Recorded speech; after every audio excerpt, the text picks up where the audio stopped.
Amém. Glória a Deus. Nossa série Identidade, e o tema de hoje é os fundamentos da nossa identidade em Cristo Jesus. Esta série que nós estamos começando, ela é baseada na carta de Paulo aos Coríntios, e hoje, propriamente, no capítulo 1, é a nossa palavra, nossa mensagem. Efésios, capítulo 1, segura aí, tá bom? Na hora certa eu vou falar, não andeis ansiosos pelo que deveis ler, amém?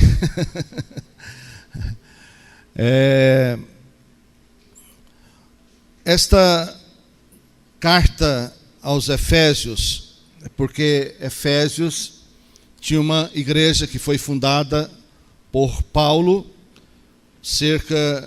aproximadamente no ano 53 depois de Cristo. Então isso significa que 20 anos depois que Jesus voltou para o céu, Paulo fundou esta igreja. E Paulo ficou 3 anos trabalhando nesta igreja, ensinando, discipulando, cooperando e, sobretudo, falando dos princípios bíblicos da palavra do Senhor para esse povo. E essa cidade de Éfeso, se você for ler mais na Bíblia, você vai encontrar outras passagens. Se for ver a história muito mais ainda, vai ver que era uma cidade extremamente religiosa, e as pessoas que estavam chegando nesta igreja eram pessoas que tinham princípios muito fortes de idolatria e de feitiçaria.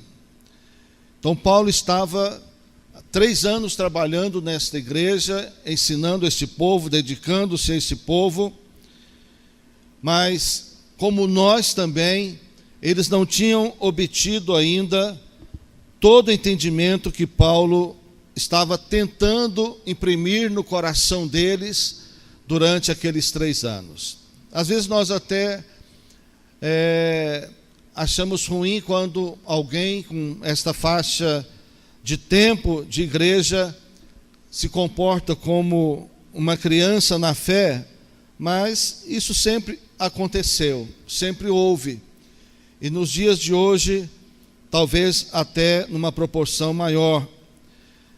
E Paulo observa então que esses gentios, porque não eram judeus, eram gentios, esses gentios que se chegavam a Deus agora, que estavam se convertendo à pessoa de Jesus, estavam se convertendo ao Evangelho, esse povo não tinha uma identidade, que correspondesse àquilo que eles falavam, que eles professavam. E isso era muito sério naquele tempo, mas também o é hoje, não é? Também o é hoje.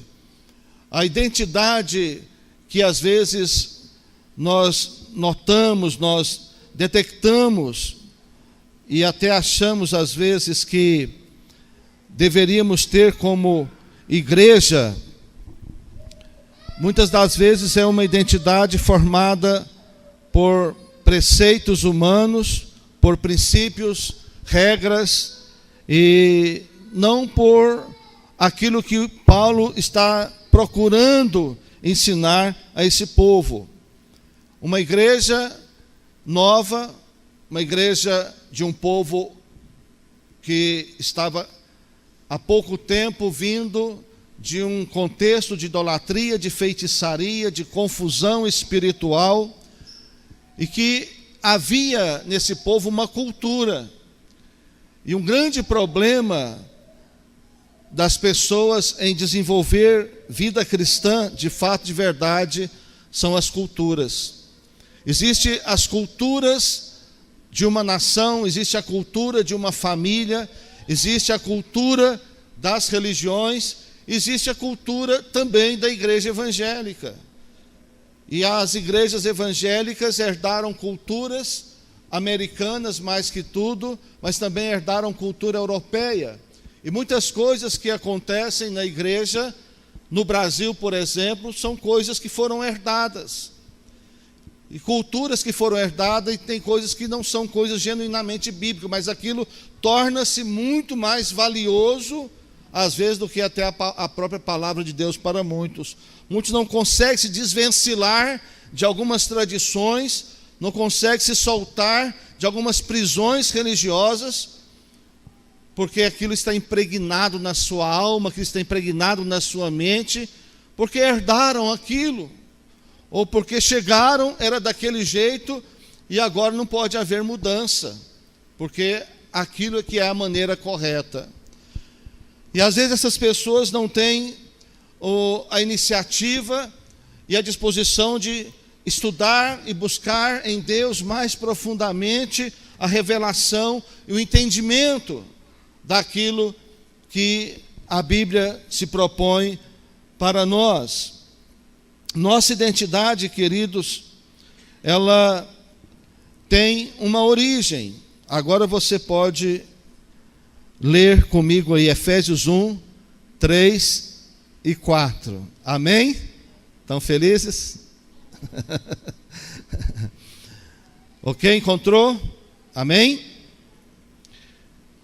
Bendito Deus e Pai de nosso Senhor Jesus Cristo, o qual nos abençoou com todas as bênçãos espirituais nos lugares celestiais em Cristo, como também nos elegeu, outra versão diz, nos escolheu, nele, antes da fundação do mundo, para que fôssemos santos e irrepreensíveis diante dele em amor.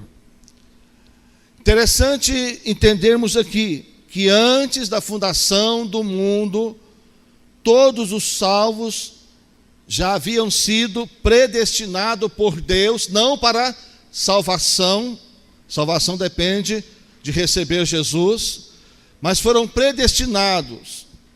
Se recebessem Jesus e fossem salvos, estavam predestinados a ser santos, irrepreensíveis diante dele. Isso é tremendo, isso é lindo. Agora, às vezes, o problema nosso é como podemos ser santos. O que é ser irrepreensível e o que é ser santo. É exatamente aqui que as religiões criam regras, criam normas, e homens impõem sobre outros isso, porque herdamos uma cultura, herdamos alguns conceitos, e outros nós criamos, e achamos que devem ser assim. Mas é importante que entendamos a Bíblia e a palavra do Senhor. E a pergunta, quem sou eu? Não é a pergunta mais adequada para a gente fazer, para a gente descobrir quem nós somos. Porque antes de uma criança poder entender de fato e de verdade quem ela é, ela precisa olhar para trás e perguntar de onde vim. Então não adianta você perguntar quem sou eu, para você entender de fato e de verdade a sua própria existência e encontrar a sua identidade. Você precisa de perguntar de onde eu vim. De onde eu vim?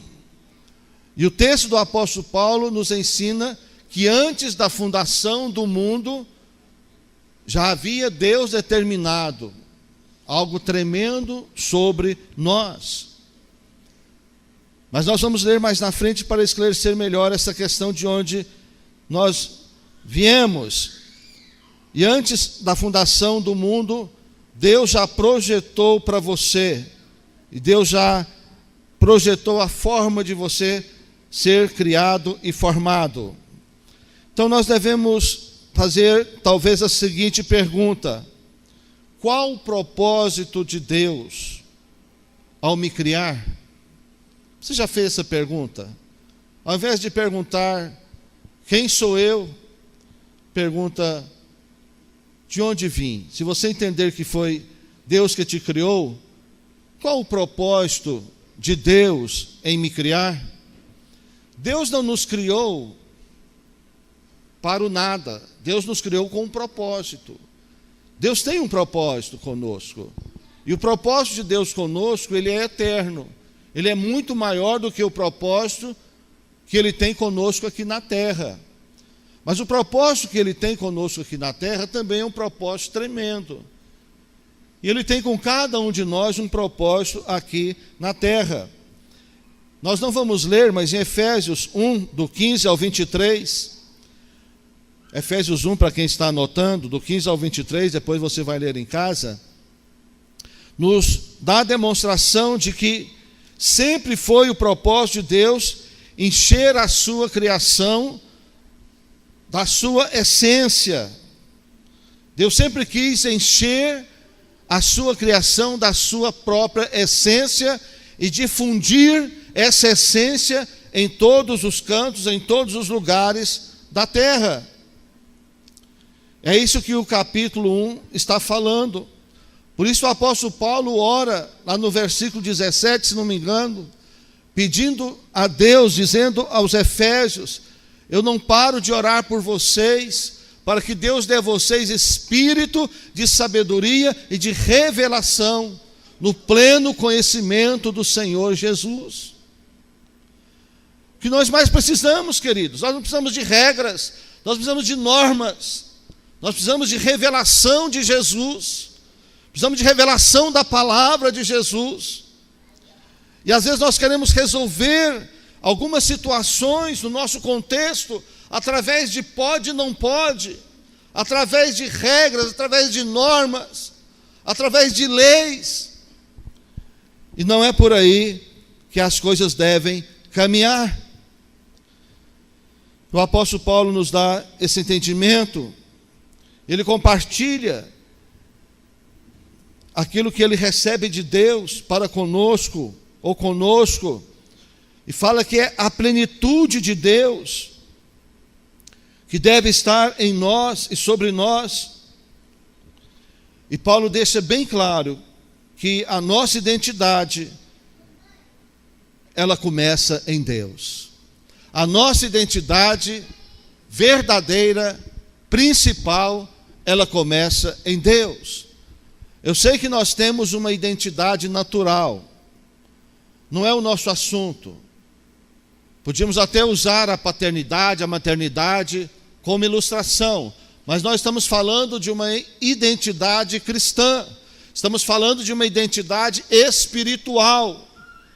E essa identidade espiritual, ela não pode ser formada com preceitos, normas e regras.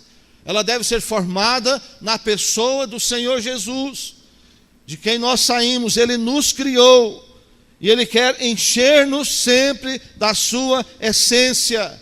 E é a essência dEle que nos dá a verdadeira identidade. Deus criou você para expressá-lo. Eu gosto muito do slogan da Jocum, Jovens com uma Missão, que é conhecer a Deus e fazê-lo conhecido. Joia, ou não é? Tem muita gente no meio cristão querendo ser conhecido. Muita gente querendo ser conhecida. Você não foi chamado para ser conhecido. Você não foi chamado para aparecer e nem para ser conhecido. Você foi chamado para fazer Deus conhecido, a partir do momento que você conhece a Deus. Você pode dizer para o teu vizinho, se você tiver liberdade, você foi chamado para conhecer a Deus e para fazê-lo conhecido. Eu acho isso tremendo, acho isso maravilhoso. Esse é o propósito de Deus. Por isso, queridos, preste atenção no que eu vou dizer. Um ser humano só será realizado completamente nessa terra se ele alcançar o propósito de Deus para a sua vida. Vou repetir, com outras palavras. Ninguém será completamente realizado se não cumprir o propósito que Deus tem para a sua vida aqui na terra. Passará fase, uma hora há um sonho, há um desejo, há um objetivo. Há uma hora uma necessidade de uma felicidade, alcança. O que ocorre? Alcançou, volta novamente a necessidade de alcançar outro. Alcança aquele, passa novamente a querer outro. É ou não é?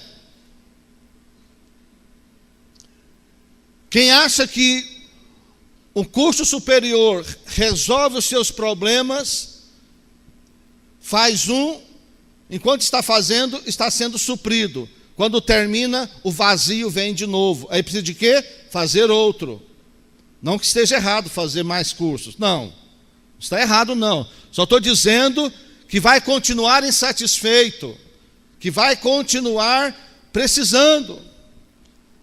Aí a pessoa que é solteira está na solidão e entende o que? Está infeliz e acha que precisa de um relacionamento, precisa de arrumar alguém, um par, precisa de arrumar um namorado ou uma namorada para ser feliz.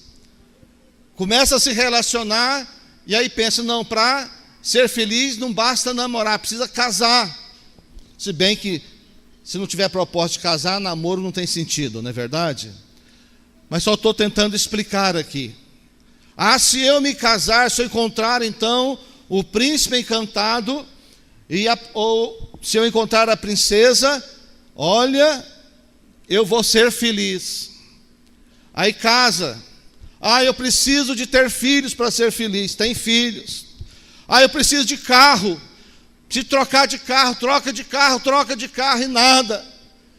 Depois um dia entende que para ser feliz precisa de descasar.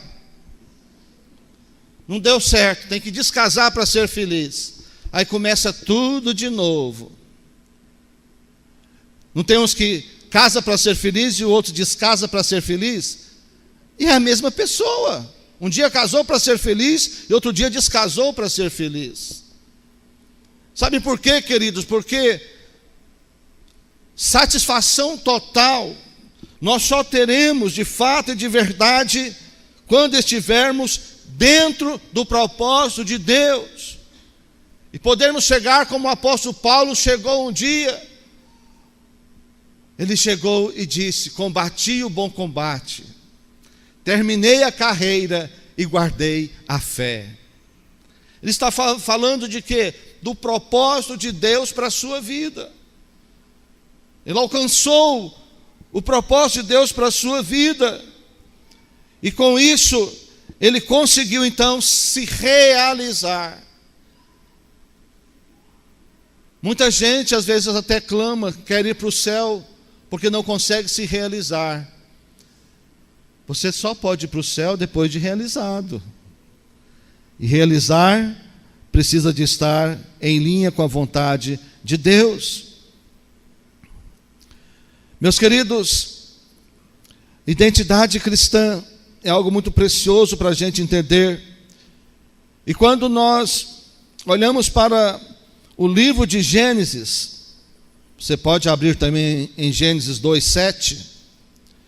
Olhando para o livro de Gênesis, há dois elementos que procedem de Deus e definem quem nós somos, que definem a nossa identidade. Esses dois elementos são a vida e o amor. Diga, vida e amor.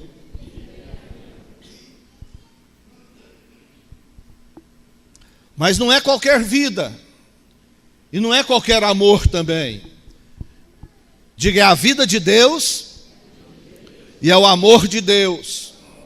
Precisamos entender isso. Gênesis 2:7, você sabe de cor, mas vamos lê-lo. Então o Senhor Deus formou o homem do pó da terra e soprou em suas narinas o fôlego de vida. E o homem se tornou um ser vivente. Amém? Vemos aqui que Deus soprou de si mesmo em Adão. Deus soprou a sua própria vida, o seu próprio hálito de vida. Deus soprou em Adão. Esse texto é muito importante porque ele nos mostra o primeiro passo que Deus deu para cumprir o propósito dele de encher o mundo com sua natureza, de encher o mundo da sua glória, de encher o mundo da sua essência. Mas como foi? Houve um processo. Deus primeiro fez o quê? Ele fez um boneco de barro, e esse boneco foi formado à imagem do homem. Ele ainda não era o homem, mas ele já era a imagem do homem que Deus havia programado. Onde estava esta imagem do homem? Deus criou na última hora, depois de todos os problemas que Deus teve? Não. Deus já tinha um modelo. O modelo não foi Adão, o modelo já era Jesus. Deus já tinha um modelo, o modelo era Jesus. Deus já sabia de tudo. E aí Deus então forma esse boneco. E esse boneco de barro formado, ele ainda não era o homem, ele ainda não tinha vida. E Deus sopra nas narinas deste homem, dando a este homem da sua própria vida, da sua própria respiração, da sua própria essência. Nesse momento, ao soprar sobre o homem, algo sobrenatural acontece e o homem passa a ter uma ligação com Deus. Ele passa agora a ter algo de Deus na sua vida, porque o próprio Deus o deu. Isso é profundo, queridos, isso é tremendo. Mas preste atenção numa coisa: com o passar do tempo, nós esquecemos de perguntar a Deus por que nós fomos formados, para que fomos formados, e achamos que a única coisa que Deus requer de nós é um bom comportamento. Às vezes nós achamos que ter um bom comportamento é o suficiente para Deus, para se relacionar com Deus. Não estou aqui desfazendo de um bom comportamento, pelo amor de Deus, me entenda. Mas não é o bom comportamento que gera em você a identidade. Mas é o mau comportamento? É claro que não é.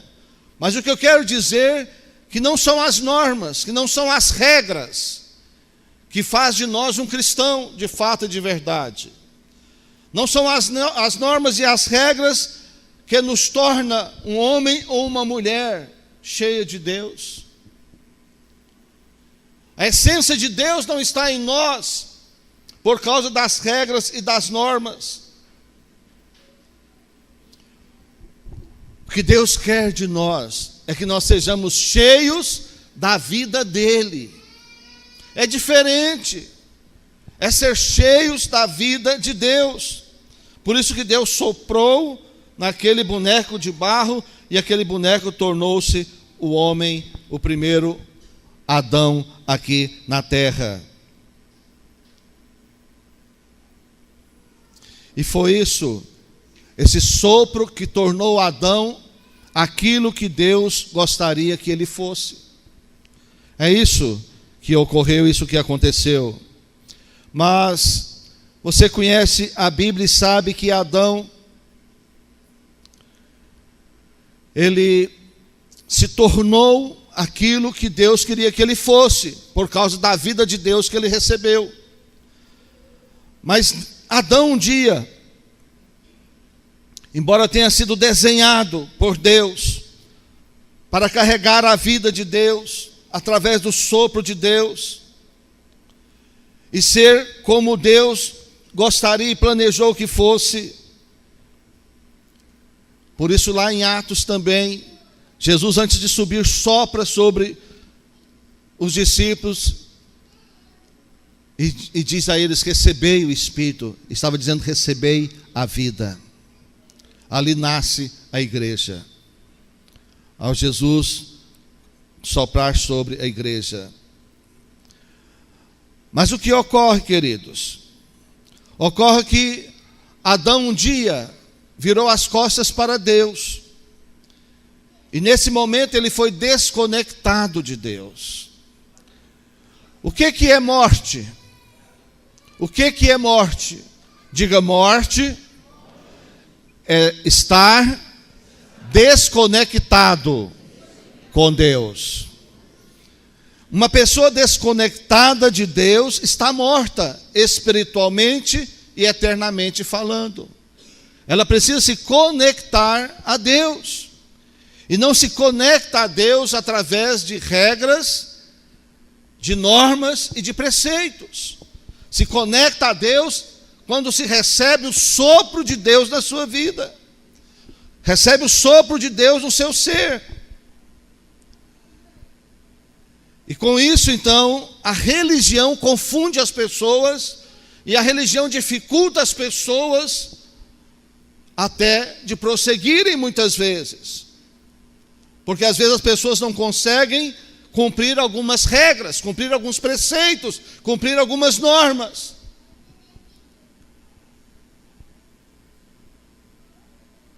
É claro, queridos, que nós temos que ter princípios. A Bíblia é cheia de princípios. Mas não é o cumprimento dos rituais, das regras, normas, que nos dá a identidade cristã verdadeira. Mas é a vida de Deus dentro de nós. É a vida de Deus em nós. Então, quando nós nos desconectamos de Deus, nós morremos. Qual é o mistério disso? Como posso, então, pastor, ter a vida de Deus e, ao mesmo tempo, ter tantas dificuldades em algumas áreas, se não são os preceitos, as normas e as regras que vão fazer com que eu permaneça firme? Como que eu vou obter esta vida de Deus? Deixa eu te dizer uma coisa. Quando nós temos problemas com algum tipo de pecado, a nossa tendência natural é fugir do pecado. Não está errado, temos que fugir do pecado sim. Nossa tendência natural é rejeitar o pecado. Nossa tendência natural é fechar os olhos para o pecado. Nossa tendência natural é, de certa forma, fugir, correr do pecado. Mas deixa eu dizer uma coisa, isso é importante. Mas não é isso que dá a vitória a uma pessoa. Não é isso que faz uma pessoa mais santa. Sabe o que dá a vitória à pessoa sobre o pecado e que torna a pessoa mais santa? Ela se encher de Deus. Quanto mais eu me encho de Jesus, quanto mais cheio de Deus eu estou, mais distante do pecado eu vou ficando. Agora, quanto mais vazio eu sou de Deus, mais próximo o pecado está de mim, mais perigo eu corro. Então, queridos, o segredo não é enfrentar o pecado, não é desafiar o pecado, nem fugir do pecado. O segredo é encher-se de Deus. Amém? É encher-se de Deus. Então, se não encher de Deus, não adianta ficar buscando outras maneiras de resolver a questão do pecado. A primeira coisa é encher-se de Deus. Quem se enche de Deus, esvazia-se do pecado. Mas quem se esvazia de Deus, se enche de pecado. Então isso é muito tremendo, olharmos para a palavra de Deus por esse prisma. A identidade que é gerada em nós é gerada por causa da vida de Deus. E é o sopro da vida de Deus que faz de nós o que nós realmente somos. Não é o que nós praticamos ou deixamos de praticar, é se temos ou não a vida de Deus em nós. Porque todos os valores religiosos, eles são o quê? O esforço humano para agradar a Deus, o esforço humano para alcançar Deus. Mas a vida é diferente. A vida de Deus é o próprio Deus buscando o pecador. E quando o pecador se abre para Deus, Deus entra no pecador. Por isso, nesse sentido que a Bíblia fala que Deus não lembra mais dos nossos pecados. Não é que deu amnésia em Deus.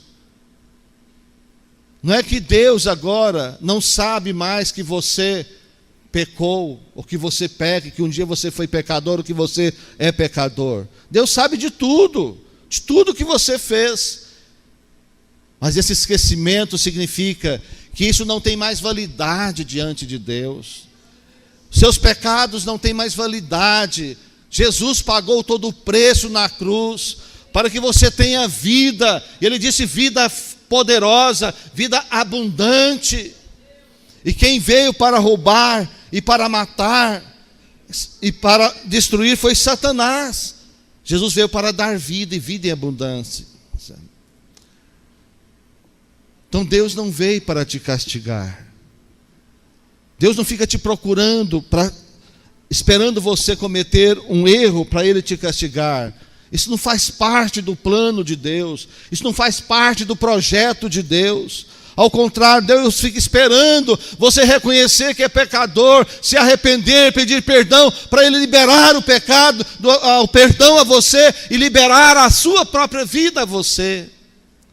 Isso é lindo, queridos.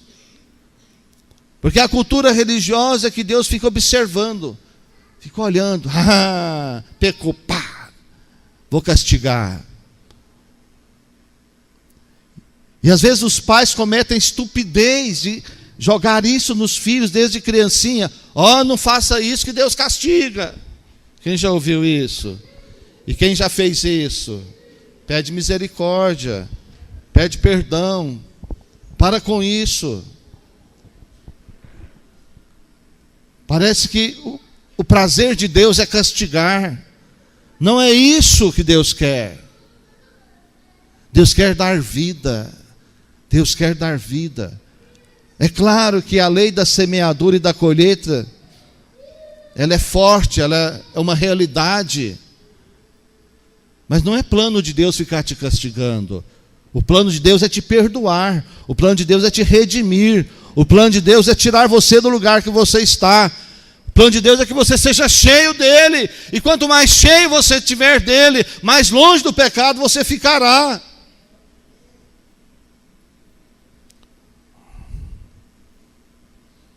Então a vida de Deus foi projetada para vir a nós. E depois para fluir através de nós.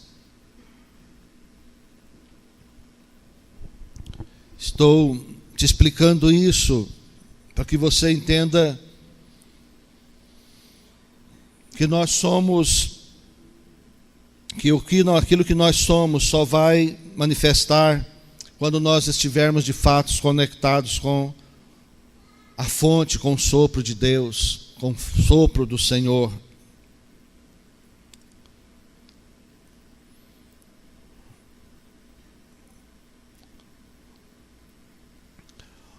O primeiro elemento é a vida.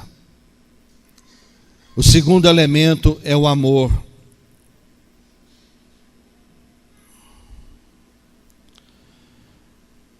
Nós já aprendemos que o sopro de Deus define nossa identidade, amém?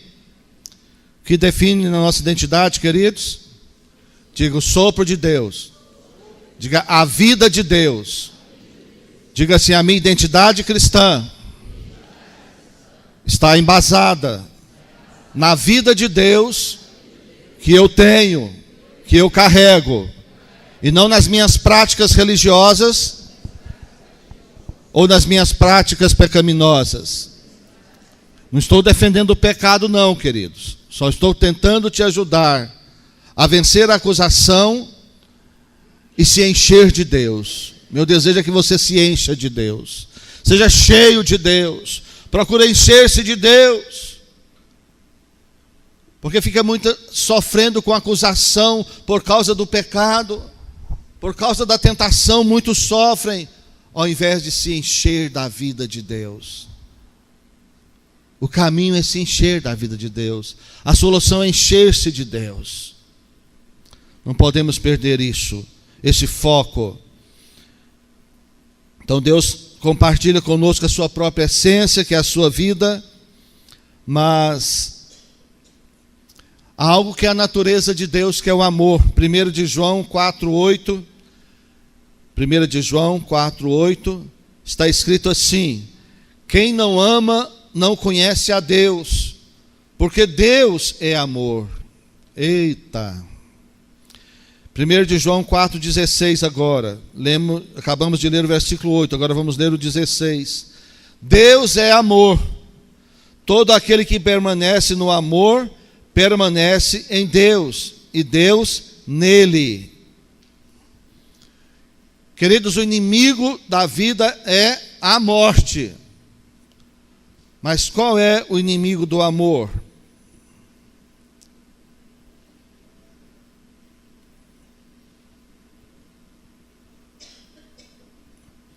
É o medo, está lá no versículo 18.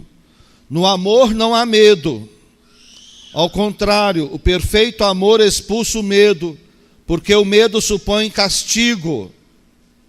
Nessa versão, em outra versão está dizendo, o medo... Não. O amor lança fora antes. Porque o medo supõe castigo. O que está dizendo outra versão? Eu me esqueci.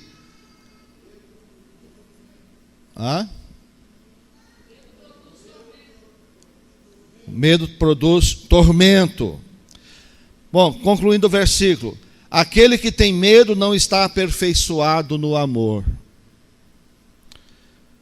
Que está falando de quê, meus queridos? Que está falando dessa insegurança que às vezes ocorre nas pessoas. Se amam a Deus ou não, se amam as pessoas ou não, se tem Deus ou não, se continua ou não. Ora, foi o amor que motivou Deus a nos criar. Deus nos amou antes de nos criar, e por amor Ele nos criou, e assim nos deu da sua essência, por isso recebemos então de Deus. Quando andamos em medo, ou andamos em ira, ou andamos em falta de perdão, a Bíblia diz que nós estamos evidenciando que estamos desconectados com Deus. Isso é sério. Quando nos falta o amor, é porque nós fomos desligados. É impossível uma pessoa cheia de Deus não amar. Não tem como uma pessoa cheia de Deus não amar, porque Deus é amor. Pastor, mas e aquele momento da ira? Será que você se deixou desconectar de Deus? É possível. Aquele momento que você deixou de amar, significa que por um lapso de tempo, a morte entrou na sua vida. Você deixou de ser conduzido pela vida e passou a ser conduzido pela morte. Porque morte é a ausência de Deus. Por isso que João diz que quem é nascido de Deus não vive na prática do pecado. Porque ele até peca, mas o sangue de Jesus é poderoso para o purificar de todo o pecado. Ele não admite ficar na prática do pecado. Por quê? Porque ele não quer ficar desconectado com Deus o tempo todo. Ele sabe o quanto é ruim se desconectar de Deus por 1/1000 de segundo, é ruim. Imagine por um tempo grande. Será que você já teve essa experiência? Eu imagino que sim. Aquele momento que você dá aquela pisada na bola, é o momento que corta a conexão. É o momento que a morte domina. Mas se você reconhece isso e volta novamente, instantaneamente você se reconecta com Deus. E você pode novamente desfrutar da vida de Deus. Voltando lá ao Éden, então, nós lembramos que Deus plantou 2 árvores, não foi? Lá no Éden, 2 árvores, quais os nomes? Deus plantou uma árvore que se chamava a árvore da vida, e plantou outra árvore que se chamava a árvore do conhecimento do bem e do mal. E Deus disse: olha, desta árvore do conhecimento do mal vocês não devem comer. E Deus disse para eles assim: se vocês comerem dessa árvore do conhecimento do bem e do mal, eu vou matar vocês. Deus disse isso? Disse ou não disse? Não, Deus não disse. O que Deus disse? Certamente vocês morrerão. Não é Deus que mataria, não é Deus que desconectaria, eles que morreriam, eles estariam sendo desconectados. A desobediência nos desconecta de Deus. Mas se eles comem da árvore da vida, eles teriam vida para sempre. Por quê, queridos? Mas o homem, o ser humano, obstinado que é, preferiu andar pelo conhecimento e não pela vida.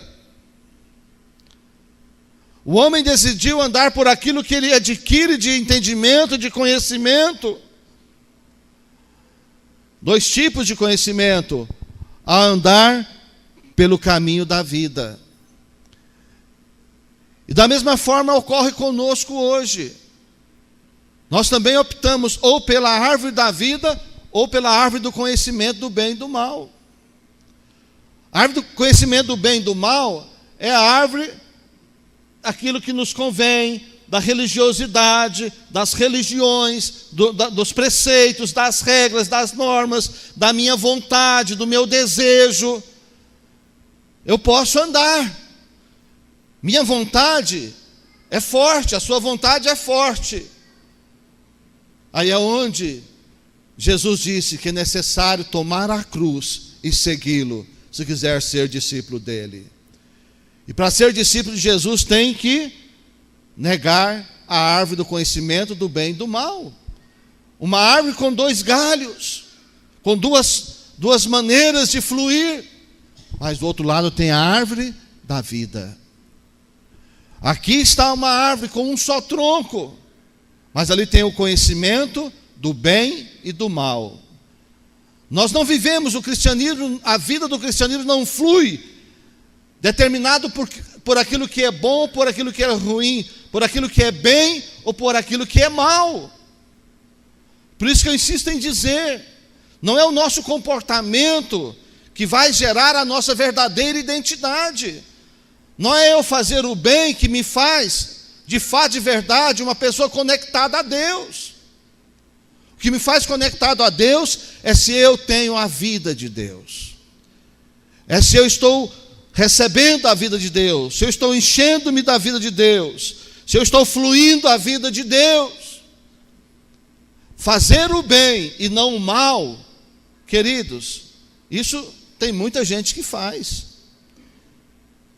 Tem macumbeiro que tem poder do diabo para dar uma ordem a demônios para matar pessoas ali na esquina. Para dar uma ordem para um carro bater num poste e a pessoa quebrar a cabeça. Mas por outro lado, esse macumbeiro também faz obra social. Alimenta os pobres, dá cesta básica, faz sopão. leva para as pessoas miseráveis nas ruas. Devemos fazer essa obra? Sim, devemos fazer. Mas só quero dizer uma coisa, que não é o bem que nós fazemos que nos identifica como verdadeiros homens e mulheres de Deus, mas é a vida de Deus em nós. Espero estar conseguindo passar para os irmãos esta ideia tão tremenda, tão poderosa da palavra de Deus. Por que Adão e Eva não comeram da árvore da vida, da primeira árvore? Foram comer da árvore do conhecimento do bem e do mal? Talvez porque eles quisessem fazer alguma história. E quando nós vamos procurar a nossa identidade espiritual, a nossa identidade cristã, nós logo voltamos à nossa história. Nós olhamos onde nascemos, com quem convivemos, o que aprendemos, o que sabemos, e esquecemos que nós precisamos é da vida de Deus. Não é a nossa história de igreja, não é a nossa história religiosa, não é a nossa história evangélica que define a nossa identidade. O que define a nossa identidade é a vida de Deus. E nós precisamos entender isso. É o relacionamento com Deus que vai gerar isso. Adão e Eva decidiram por si mesmos desconectarem de Deus. Não foi Deus que desligou eles. Eles mesmos por si só, quando tomou a decisão de não receber a vida, de não comer da árvore da vida. Todo dia nós podemos decidir comer da árvore da vida ou não. E essa decisão é que faz a diferença na nossa vida. Relacionamento com Deus. Intimidade com Deus. É isso que faz a diferença, queridos. E Deus está de olho em nós, porque Ele tem uma expectativa em nós, de que nós seremos de fato e de verdade aqueles que vão levar a sua vida para as demais pessoas. Então, quero te dar um último exemplo muito importante. Preste muita atenção nisso aqui, para você entender.